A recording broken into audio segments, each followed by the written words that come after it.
আসসালামু আলাইকুম। আপনি কি জানেন এই শেয়ার বাজারের যাদের পোর্টফোলিও ১০০ কোটি টাকা বা ৫০০ কোটি টাকা বা তার বেশি, এই সংখ্যা গত বছরের চাইতে এই বছর অনেক বেড়েছে? যদি না জানেন তাহলে অবশ্যই আমি আজকে দেখাবো, পত্রিকায়ও নিউজ আসছে। এবং বাজার নিয়ে যে আমরা উচ্চাশা করছি এবং বাজার নিয়ে যে সামনে অনেক ভালো করবে, এর কিছু কিছু রিজন আছে। সেই রিজনগুলি নিয়ে কথা বলবো, আজকের বাজার বিশ্লেষণ করব, আমরা কিভাবে আগাবো, এই সমস্ত ব্যাপার নিয়ে সব কিছু কথা বলবো। আমি রাটক্লিক জাকারিয়া আছি আপনাদের সাথে, আর আপনারা দেখছেন স্টক মার্কেট রাটক্লিক ইউটিউব চ্যানেল। শুরু করার আগে বলতে চাই, শেয়ার বাজার বিনিয়োগ ঝুঁকিপূর্ণ, তাই জেনে বুঝে নিজের ইচ্ছায় বিনিয়োগ করুন। আমার এই আলোচনা কখনোই আপনার বাই বা সেল নির্দেশনা প্রদান করে না। দেখেন, এই নিউজটা আমরা পড়লেই দেখলেই আমরা বুঝবো যে বাজার সামনে কত ভালো হতে যাচ্ছে। আমরা অনেকেই কনফিউজ যে বাজার কি হবে। বাজার ৩ দিন ধরে টানা কারেকশন হচ্ছে। এখন বাজারে কি প্রফিট টেক করে ফেলবো নাকি বাজারে থাকবো, আমরা অনেকেই ভয়ে আছি। দেখেন, এই প্রতিবেদনটা যদি আপনি পড়েন তাহলে আপনার মনটা অনেক খুশিতে ভরে যাবে আর কি। দেশের শেয়ার বাজারে কোটি টাকার বেশি বিনিয়োগ আছে এমন বিনিয়োগকারীর সংখ্যা বেড়েছে। সেই সঙ্গে বেড়েছে ১০০ কোটি ও ৫০০ কোটি টাকার বেশি বিনিয়োগকারীর সংখ্যা। বাংলাদেশ সিকিউরিটিজ অ্যান্ড, আচ্ছা যাই হোক, এগুলো আপনারা পড়ে নিন, পড়ে নিলে ভালোভাবে সময় নষ্ট করার কিছু নাই। এখানে দেখেন লেখা আছে ৫০ কোটি থেকে ৫০০ কোটি বা তার ঊর্ধ্বে পোর্টফোলিওর ভ্যালু সম্পন্ন সংখ্যা বেড়েছে। পাশাপাশি গত বছরের তুলনায় মাঝারি বিনিয়োগকারী ৫০ লাখের বেশি, কিন্তু ৫০ কোটি টাকার নিচের পোর্টফোলিওর সংখ্যাও বেড়েছে। পাশাপাশি অন্যান্যগুলি পড়বেন এবং কতগুলি সংখ্যা বাড়ছে এই জায়গায় আপনার দেখবেন। ১০০ কোটি টাকা, তা ১০০ কোটি বা তার বেশি বিনিয়োগ থাকা বিউ অ্যাকাউন্টের সংখ্যা এখন হলো ৩৪৭টা। আর ৫০ কোটি টাকা বা তার বেশি বিনিয়োগ থাকা বিউ হিসাব আছে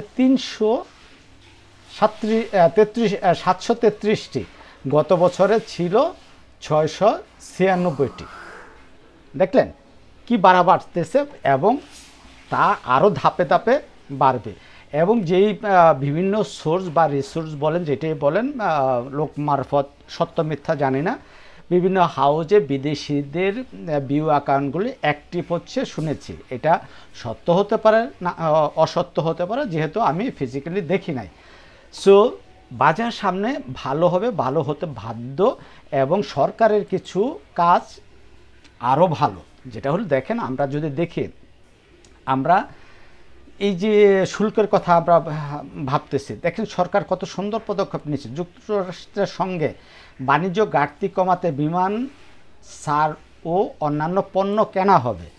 মানে বিমান ছাড়াও অন্যান্য পণ্য কিনা হবে, মানে 16টা বিমান আমাদের কিনছে বা কেনার কথা আমরা জানি। কোন জায়গায় জানি আমি দেখলাম, অনেকগুলি বিমান কিনবে। তারপরে দেখেন এইখানে কেসে মার্কিন শুল্ক মোকাবেলা বাংলাদেশের সহায়তা আশ্বাস চীনের। যে আজকে যে বৈঠকটা হবে, আমরা আশা করি একটা ফলপ্রসূ হবে, বৈঠক হবে। এই দেখেন, এই নিউজই তো আপনি পাবেন। এই যে নিজে যখন আপনি পড়বেন দেখবেন, এই যে বোয়িং থেকে বিমান কেনার জন্য মানে আরও পণ্য কিনে জানিয়েছেন অর্থ উপদেষ্টা সালাউদ্দিন আহমেদ। ঠিক আছে, এই জিনিসটা পড়বেন, পড়লে আপনি বুঝবেন যে হ্যাঁ, আমাদের শেয়ার বাজার বলেন, আমাদের যেই শুল্কের কথা বলেন, আমেরিকার সাথে যে আজকে বৈঠক, সেই বৈঠকটা কতটুকু ভালো আমাদের জন্য হবে। তাহলে আমরা আর টেনশন করব না। যে শেয়ারগুলি অনেক বেশি বেড়ে গিয়েছিল দাম, সেই শেয়ারগুলির দাম একটু কারেকশনে আছে। গত 3 দিন ধরে সেই কারেকশন অব্যাহত আছে। বরাবরের মতো আমাদের এই টেক্সটাইল সেক্টর, ব্যাংক সেক্টরটা সামনে আছে। আমাদের ভলিউম বা ভ্যালু যেটা বলি, সেটা তো টেক্সটাইল এবং ব্যাংক সামনে আছে। পাশাপাশি আমাদের ফার্মাসিউটিক্যাল আজকে ভালো করছে, ফার্মাসিউটিক্যাল সামনে আসে। যদিও 248টা আমাদের ডিক্লাইন, মাত্র 81টা অ্যাডভান্স ছিল। আমাদের ইন্ডেক্স 33 পয়েন্টেরও বেশি নেগেটিভ হয়েছে। আমাদের ট্রেড ভলিউমও কমেছে। সো সব মিলিয়ে 3টা দিন কারেকশনে চলেন আমরা দেখে আসি আমাদের এই কারেকশনটা নিয়ে আমরা কি ধরনের আশ্বাস দিছিলাম বা অ্যানালাইসিস করছিলাম সেই ব্যাপারগুলি একটু আমরা যদি দেখি। গতকালকে আমরা বলছি, আমরা আওয়ারলি চার্টের কথা বলছিলাম, এইখানে যে একটা গ্যাপটা যে 5278, এই গ্যাপটা পর্যন্ত আসার চান্স আসছে আমরা বলছিলাম।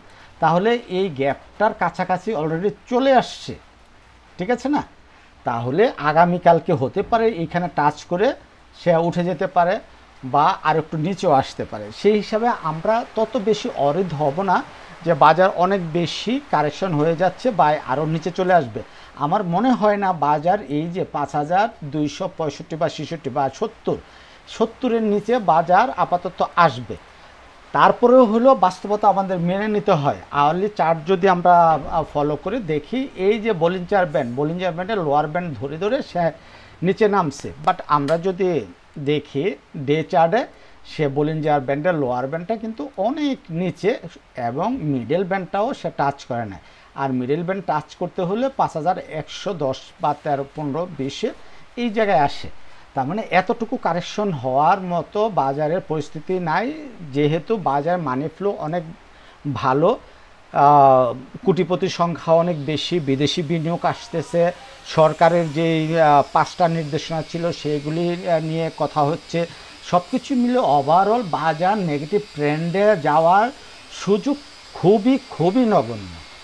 দেখেন, যেখান থেকে বাজার কারেকশন হওয়া শুরু করলে এই 4টা দিন মনে করেন, এই 4টা দিনে আস্তে আস্তে ভলিউম কমছে, যেটা টেকনিক্যাল অ্যানালাইসিসের ভাষায় এটা একটা পজিটিভ সাইন। যদি এইখান দিয়ে ইন্ডেক্স মাইনাস হতো এবং ভলিউম গত দিনের চাইতে পরের দিনের চাইতে এরপরের দিন বেশি হতো, তাহলে এটা খারাপ দিক ছিল।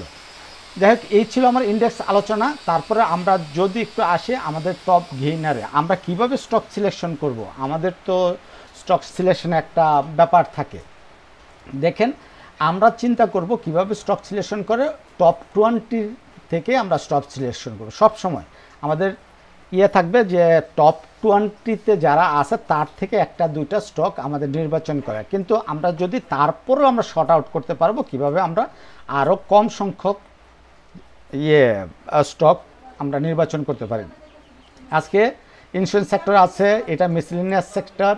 এই ব্যাংক, দেখেন ব্যাংক আছে, এই হলো টেক্সটাইল, মালেকস্পিন মানে textile, bank Asia bank, HR textile, AFCL এটাও, এসিএফএল এটাও টেক্সটাইল, সমরিতা লেদার এটা কি টানার ইন্ডাস্ট্রি। আমরা কিন্তু এইগুলি ভিডিও আমরা দিছি। তারপরে ইন্স্যুরেন্স, তার মানে এই যে ওয়াটার কেমিক্যাল, তারপরে এশিয়াটিক ল্যাব মানে কেমিক্যাল সেক্টর, এই আছে eastern low paid, water chemical low paid, HR Tex low paid, ঠিক আছে। তারপরে মালেকস্পিনও মেবি লো পেড না, অনেক বড় শেয়ার। অ্যারামিড কি লো পেড, হ্যাঁ অ্যারামিড লো পেড। তারপরে আমাদের কর্ণফুলী, এটা একটু 30 কোটি টাকার উপরে। তার মানে আমরা টপ 20 যদি আমরা ফলো করি দেখব ম্যাক্সিমাম অনেক স্টকই আমাদের লো পেডের মধ্যে পড়ে যায়। তার মানে আমরা দেখতে পাই যে আমাদের লো পেড, এবং আমরা যদি লো পেডের হিস্ট্রি আমরা দেখব যে লো পেডগুলি একটা কারেকশন মোডে আছে, কারেকশন হয়ে ছিল এবং আপ ট্রেন্ড গত 2-3 দিন। যেমন রহিমা ফুড, সে একটা হোল্ড দিয়ে একটু কারেকশন আছে। এই যে অ্যারামিড ভালো কারেকশন দিয়ে সে আবার ভালো করতেছে। এই যে এইচআর ট্যাক্স কারেকশন দিয়ে সে গত 2 দিন ভালো করতেছে।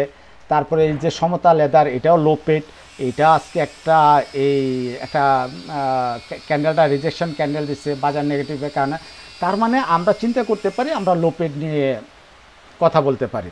তার মানে আমার এই ভিডিওটার পরে আমি রাতে আরেকটা ভিডিও দিব, যে ভিডিওটাতে আমরা বুঝবো কিভাবে আমরা স্টকটা আমরা সিলেকশন করব, কোন মেথডে, এবং আমরা লো পেড নিয়ে 2-1টা স্টক নিয়ে কথা বলবো। তো ভালো থাকবেন সবাই। আর শেষ করার আগে বলি, যারা আমার চ্যানেলটা সাবস্ক্রাইব করেন না, সাবস্ক্রাইব করে নেবেন এবং ভিডিওগুলি সবগুলি ভিডিও আপনারা প্রপারলি দেখবেন। তাতে করে আপনারা অনেক কিছু জানতে পারবেন, বুঝতে পারবেন, শিখতে পারবেন। আল্লাহ হাফিজ, আসসালামু আলাইকুম।